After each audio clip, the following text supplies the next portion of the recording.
মানিকগঞ্জের হরিরামপুরের বিভিন্ন সড়কের পাশ এবং শিক্ষা প্রতিষ্ঠানের সামনে দেখা মিলেছে পলাশ, কৃষ্ণচূড়া সহ নানা রঙের দেশি বিদেশি ফুলের গাছ। সৌন্দর্যের পাশাপাশি গাছের ছায়ায় বসে ক্লান্তি দূর করছেন অনেকে। পরিবেশের ভারসাম্য রক্ষায় ৩ বছর আগে ৫০,০০০-এর বেশি গাছ রোপণ করে হরিরামপুর শ্যামল নিসর্গ নামে একটি পরিবেশ সংগঠন। জ্যৈষ্ঠের উত্তাপে চারদিক যখন খা খা করছে, ঠিক তখন মানিকগঞ্জের হরিরামপুরের বিভিন্ন সড়কের পাশে এবং শিক্ষা প্রতিষ্ঠানগুলোতে ছায়া দিচ্ছে পলাশ, কৃষ্ণচূড়া, সোনালু সহ নানা রকমের দেশি বিদেশি গাছ। এসব গাছে ফুটেছে বাহারি ফুল।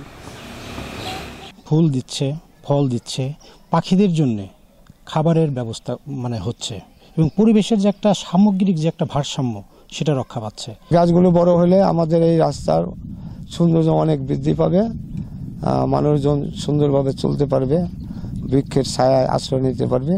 ৩ বছর আগে এসব গাছ রোপণ করে হরিরামপুর শ্যামল নিসর্গ নামে একটি পরিবেশ সংগঠন। সংগঠনটি উপজেলার বিভিন্ন শিক্ষা প্রতিষ্ঠান, স্বাস্থ্য কমপ্লেক্স, কাঁচা পাকা রাস্তা ও দুর্গম পদ্মাচরে ৫০,০০০-এর বেশি গাছ লাগিয়েছে। বিভিন্ন উন্নয়ন কর্মকাণ্ডের জন্য বিভিন্নভাবে যে গাছগুলো কাটা পড়ছে এগুলো আর লাগানো হচ্ছে না। আমরা চাচ্ছিলাম যে সামাজিক দায়বদ্ধতা থেকে আসলে এটা নিয়ে একটা পদক্ষেপ নেওয়া দরকার। জলবায়ু পরিবর্তনের প্রভাব মোকাবেলায় এসব গাছ লাগানোর কথা জানিয়েছে সংগঠনটি। আর এসব গাছ পরিচর্যায় তাদের রয়েছে ৩০০ কর্মী। তাপদাহ নিয়ন্ত্রণ করার জন্য তো একমাত্র মাধ্যম হচ্ছে বৃক্ষরোপণ করা। আর বৃক্ষরোপণ করে রেখে যাওয়াটাই সমাধান না, এই বৃক্ষকে পরিচর্যা করতে হবে, বড় করে তুলতে হবে।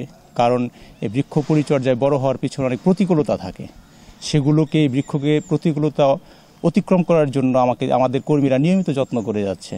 পরিবেশের ভারসাম্য রক্ষায় ব্যক্তি উদ্যোগে গাছ রোপণের আহ্বান জানিয়েছেন পরিবেশ কর্মীরা। Independent news.